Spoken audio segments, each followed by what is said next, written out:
going to start this show with a question. What's the most critical factor when it comes to surviving in a hostile environment? Have a think about it while I have a look around this hut to see if I could survive here for any length of time.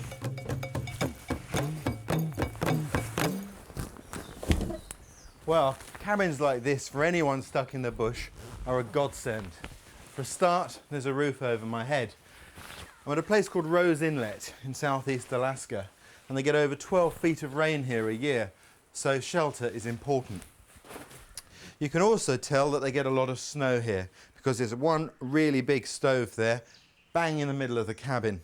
There's firewood and even some matches beside it. There are fish hooks here, so food shouldn't be a problem because the cove is absolutely packed with fish. There's also a freshwater creek at the head of the cove, so I won't have any problem for drinking water either. So on the face of it, I'm pretty well set up. And when Elmo Wortman and his son Randy found this hut after being shipwrecked 2 weeks earlier, he knew that the two of them stood a very good chance of surviving. But they left Randy's two sisters 6 miles away with virtually no food, water, shelter or warmth in the middle of winter. What kept them alive is the subject of this programme. It doesn't matter how well the rest of your body is functioning. Essentially, if we're talking survival, it is your mind that keeps you alive.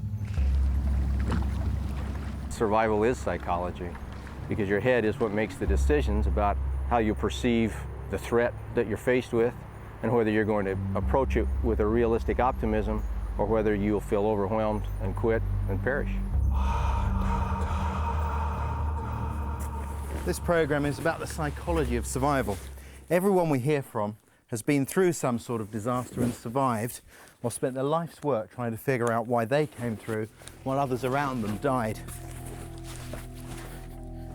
Everyone is a potential victim. Not everyone is a potential survivor. What we're trying to do is to find out why people die when they don't need to die. There are plenty of examples of individuals who have been thrust into a survival situation, who have had ample food, water, shelter, but because of the magnitude of the whole have become discouraged. That discouragement has lent itself to a feeling of loss of control and helplessness, and people have perished in situations like that.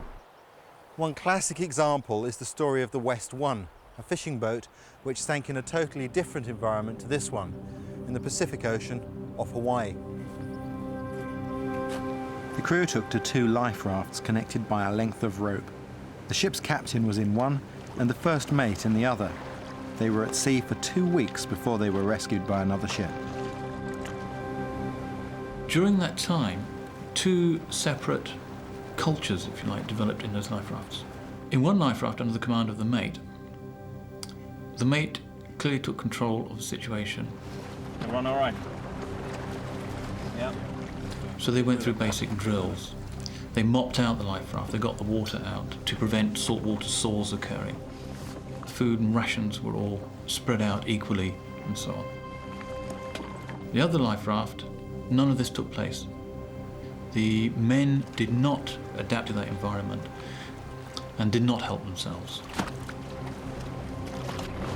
When they were rescued, the survivors in the mate's raft were able to board the rescue ship without any difficulty. But those who'd been in the captain's life raft were too weak to get onto the ship by themselves. As for the captain, he died the day before the rescue. If the ordeal had lasted for much longer, it's quite possible that lack of clear discipline on his raft could have led to the deaths of all the others on it. And remember, both groups started out with exactly the same provisions and rafts. It's a classic example. In one life raft, we're seeing a psychological disintegration occurring, and in the life raft under the command of the mate, we're seeing people take back control over the situation, control over the environment, control over the events, and certainly control over themselves. We regularly see pictures of disaster victims on TV, but pictures like this are much rarer. People fleeing seconds before a tornado strikes. In this critical stage, whether you panic or stay in control of your actions dramatically affects your chances of survival. How do researchers know this?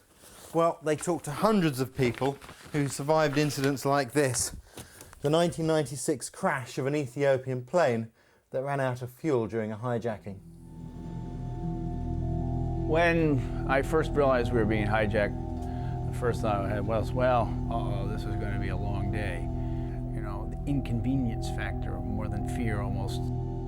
The mind wants to say, no, this is not true, we're not ready for this, we'd much prefer this all to go away, and the mind does that to you. There were a couple of guys sitting here, and I tried to sort of get their attention because they were on the outside in the window. I wanted to see if they could tell me where we were flying to, and these guys were totally uninterested in having any dealings. It was almost like they were reading the newspaper, you know. The problem with denial is that it prevents us from taking the basic actions that are required to survive, like double-checking where the escape exits are, double-checking whether you're over land or over water. Do you need a life jacket? As reality sinks in, many people overreact, doing things that at best are inappropriate and which at worst can cost lives. The pilot came on a second time and said the plane was going to ditch. They inflated their life jackets in the back, and you could hear pop, pop, pop, pop, pop. I stood up in my seat and told people not to inflate them. It was not the right thing to do. Once you inflate those things, you're very immobile. It's very hard to move around. And the plane comes in and hits the water. You could feel the plane starting to tumble. And that's it. I said, uh-oh, I'm dead.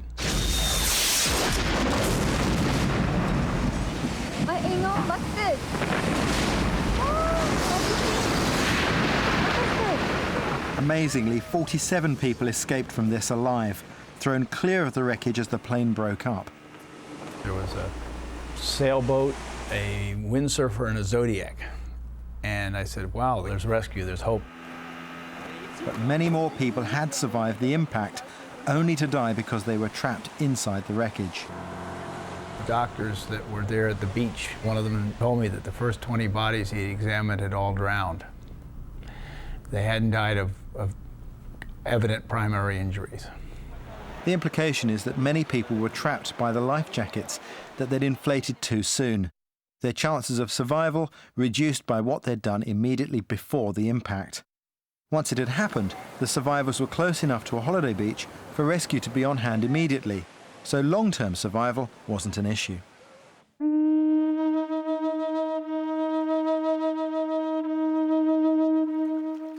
But supposing you're miles from anywhere with no hope of rescue, that's when long-term survival comes into play, and that's when you're more likely to be thrown back onto your own resources. The body has an incredible ability to take care of itself as long as you've got some water and some food, but it becomes a psychological issue in terms of the individual's perception of whether they can make it or not, and that's where the crux is, really. So to see how that works in practice, I've come to Prince Rupert on the west coast of Canada. About 15,000 people live here, which makes this town a vital hub for lots of smaller communities dotted up and down the coastline of British Columbia and neighbouring Alaska. Often the only way into those villages is by boat or plane, and sometimes they get cut off for weeks or even months at a time. So it's not surprising that the people who live hereabouts are pretty self-reliant.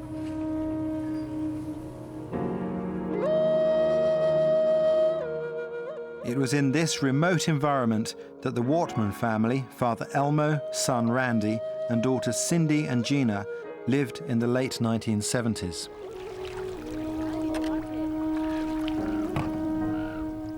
You had to be fairly mentally tough to do the day-to-day things we did, and just to live on the coast and to survive on the coast and travel the coast the way we did.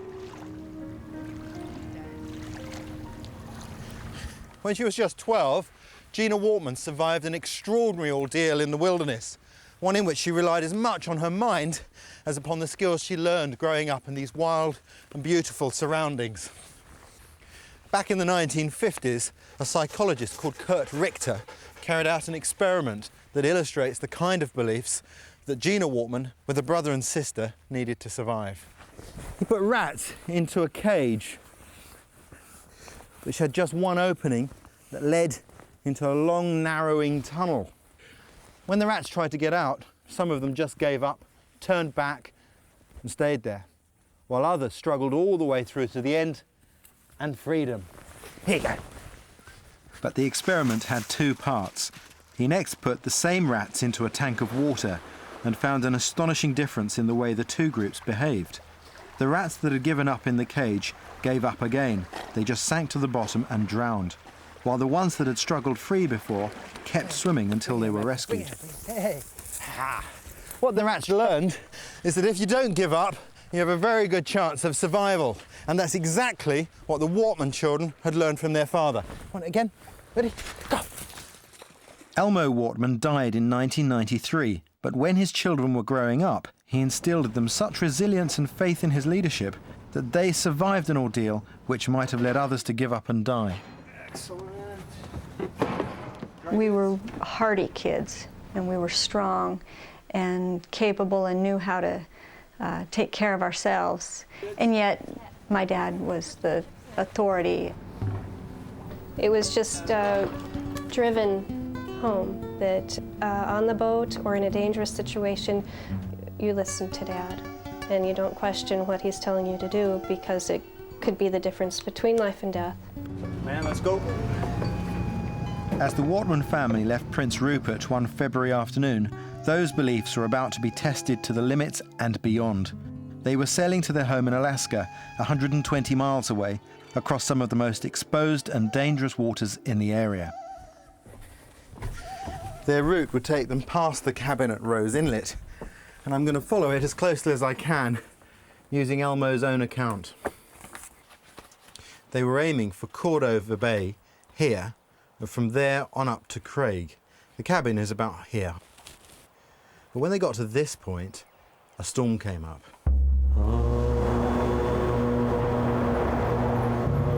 As the winds hit 80 miles an hour, the Wortmans tried to ride them out. They thought they'd be blown out to sea, but they were actually being driven onto the shore. Dad! Dad, I can see land! Come on, kids, we've got to get off the boat!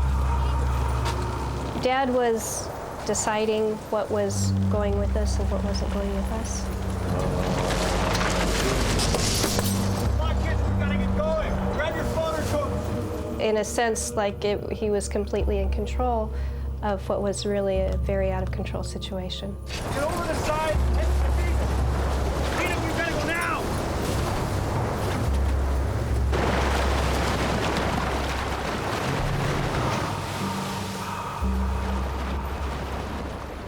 The Wortmans were in deep trouble, shipwrecked on a remote and uninhabited Alaskan shoreline in the middle of winter. No one would know they were missing, and no one would find them by chance. This is where they got out of the water, and of course, in their situation, the thing to do is to stop. That stands for S, stop, don't panic. T, think about your situation. O, orientate yourself. And most importantly, P, plan. And that's exactly what they did.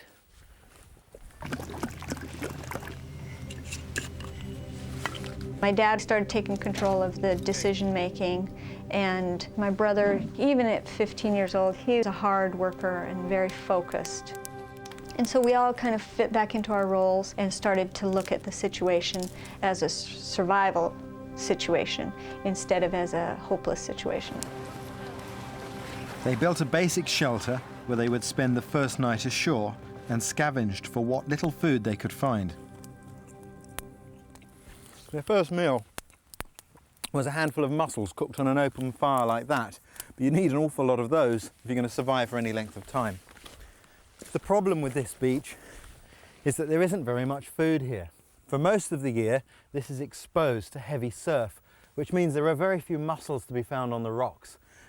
And it has a solid floor, so you can't even dig for clams. Added to that, the wind was simply howling in here, so there wasn't even any shelter.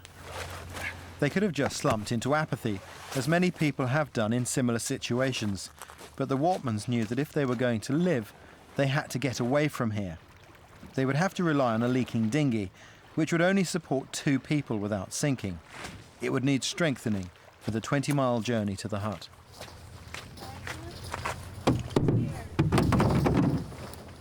It just seemed very hard to understand how we were going to pull that off, but I've seen Dad pull off amazing things before. So at that point, again, I didn't see it, but I was looking to him to show me the way on exactly how we were going to do it. Those people who survive report an ability to break their survival down into separate tasks, smaller tasks, and to take it one step at a time.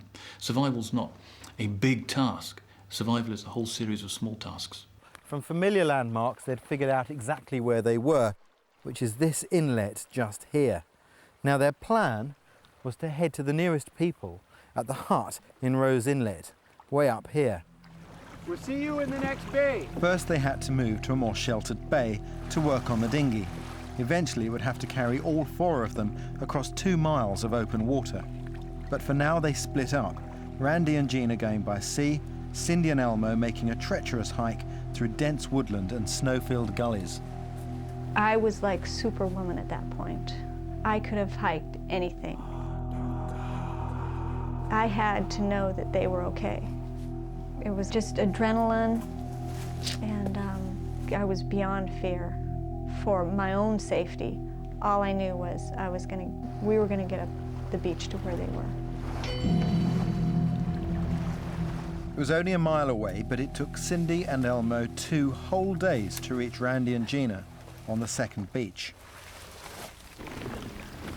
Back together again, they lashed driftwood to the dinghy to make it buoyant enough to carry them all. But even then, the 2-mile crossing would be touch and go. Once they got to the other side of the straits, they'd follow the coastline along for the 20 miles to the cabin. What they didn't realise is it was going to be 3 weeks before they all got there. I don't think at any point I really felt like we're going to die out here. It never came up. We talked about what we were going to do when this miserable situation ends. And I think the longer we were out there, the more energy we put into thinking about that. Optimism is critical.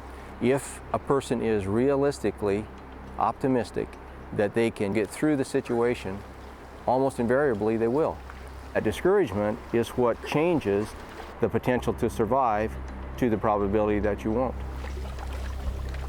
Their progress was painfully slow, and with little food to be found, they were getting weaker all the time. Twice they decided against letting Elmo and Randy go on ahead, but after a week, they were tantalizingly close to the cabin. This is Keg Point. From here it's 6 miles to Rose Inlet, just beyond that small island. At this point, Elmo and Randy decided to sprint ahead to the cabin and get help, leaving the 2 girls on the beach. They said they would be back within 3 hours. Be careful. It was such a relief because we finally were at that point where help is actually going to come. We're going to be warm, we're going to be dry by noon. And it was just wonderful to think about. In this boat, it'll take me about an hour to get to the hut. But for Randy and Elmo, it was a whole day slogging against the wind and the waves, paddling all the way. They would also be feeling the effects of 10 days with hardly any food, not to mention the draining effect of the cold and the damp. And remember, they'd told the girls they'd be back within 3 hours. What if they don't come back? What's taking them so long? I figured they'd just run into a lot more trouble than they expected, but that eventually they were going to get it together and come back.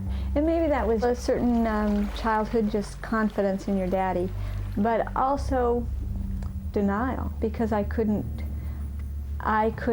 conceive of losing my dad and my brother. Randy and Elmo turned into Rose Inlet here to face yet another setback. This whole area was covered in ice, too thick to get the boat through, yet too thin to walk on. They abandoned the dinghy at the edge of the ice and carried on frost-bitten feet, using the last of their strength. It's hard to imagine now how desperate things must have been. This is just 40 feet from the hut, but when Elmo and Randy came here, this was deep in snow. They struggled up the slope, fully expecting to find help and someone to go back to the two girls before nightfall. Things in here look pretty much the same as they would have back then. When they got here, they hoped there would be people because they knew that there were trappers who spent the whole winter out here. But unfortunately, the trap lines had been closed at the end of the season just a few days earlier, and it was deserted. But what they did find was this, an old CB radio. To get it working, they connected it up to a car battery, and at last, they were able to call for rescue. Mayday, Mayday, this is Rose Inlet calling any station. Come in, please. But the cabin was in a notorious radio dead spot, and snow had covered the aerial. Their plan had failed, and they were too frostbitten and weak to leave the hut. All they could do was rebuild their strength to the point where they could at least attempt a rescue. Cindy and Gina were left to fend for themselves. And I've had people say, oh, you must have some real issues with abandonment and things like that. I never once felt abandoned, and after I knew what had happened, I never once felt like they weren't doing everything they could to get back to us. They could barely walk. They knew it was suicide to go back out. Here you go, Randy. Thanks. For anyone to say that they were in a better position than Cindy and I were in, I think they're mistaken, because the psychological aspect of it was so much worse for them. After one particularly cold night, Elmo and Randy became convinced the girls must have died. They had to deal with death. And Cindy and I were not dealing with death in our minds. We were dealing with life. Can you imagine chocolate cake when we get back? I know what I'm gonna have. I'm gonna have a big roast beef dinner with mashed potatoes and vegetables. It was a struggle for food, and it was a struggle to keep warm. But I think the reason the two of us stayed alive all that time was that I had complete faith that they would come back. We're just gonna have a big feast, okay? Mm-hmm. Dad can pay for everything. At one point, I had this vivid dream, and my dad and my brother were standing there by this fire, and I said, "What's going on? Where are you? You said you were gonna come back. What is it?" And he just looked at me, he said, "Just take one day at a time, babe." It wasn't until the morning of the 12th day at the hut that the tide started to turn for them. By then, the snow had melted sufficiently that Elmo could come down here and search amongst the remains of this old cannery. He was amazed to find a fiberglass boat. It needed patching up, but the next day it was ready for the trip back to Keg Point. If we would have known the first day that my dad left us on the beach that it wasn't going to be a matter of a few hours, but it would be 13 days, I think that would have made a big difference. I don't think I could have convinced myself that we would stay alive that long with next to nothing. But then again, life is life, and as long as you're living, you just keep on living. You do things to live. If you start thinking about death, death is there. This is where they must have come ashore. You can imagine how they were feeling. They left the girls here 13 days before, and they were convinced they'd both be dead. Elmo made Randy wait down here by the shore while he went ahead to see what he could find.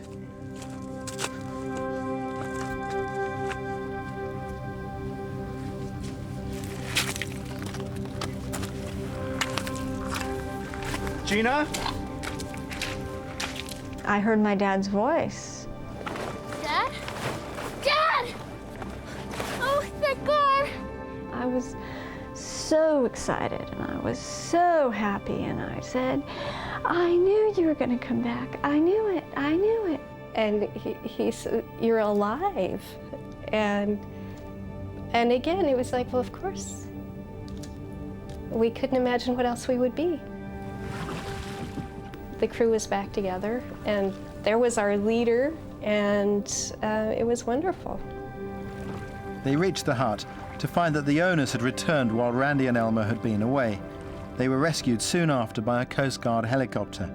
Their survival in a frozen wilderness defied medical science. We had the Coast Guard, the search and rescue, the doctors coming in and shaking their heads. They said, that just doesn't happen, but it does.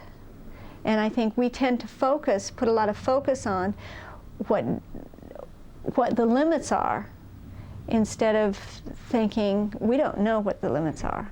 Physically, Elmo Wortman came out of the ordeal worst, frostbite claiming half of one foot and all the toes on the other. Despite having lived for a month without food and in freezing conditions, both Cindy and Gina Wortman made full recoveries. But there's more to surviving than just being rescued.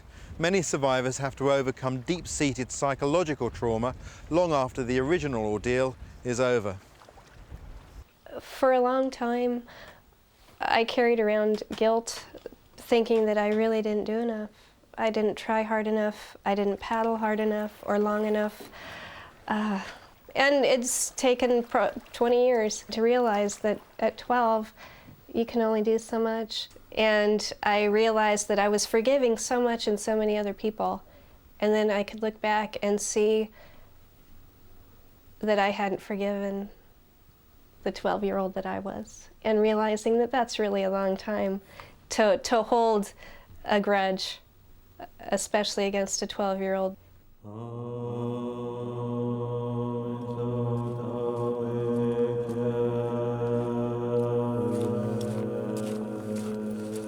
Even now, at the end of my journey, sitting near to the beach where Cindy and Gina spent 13 long days, it's hard to imagine the amount of mental toughness they needed to survive here. I've seen this area at its best with long summer days, where they had the long, cold, bitter nights of winter. And where they faced starvation, I've been able to find plenty of food, like the salmon that I'm cooking in a traditional way. But just because their ordeal occurred in remote wilderness, don't think that these skills don't apply to you.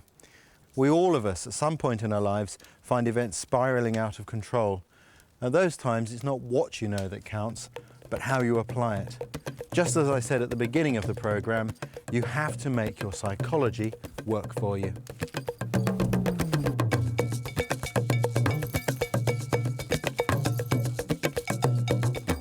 Next week, survival at sea.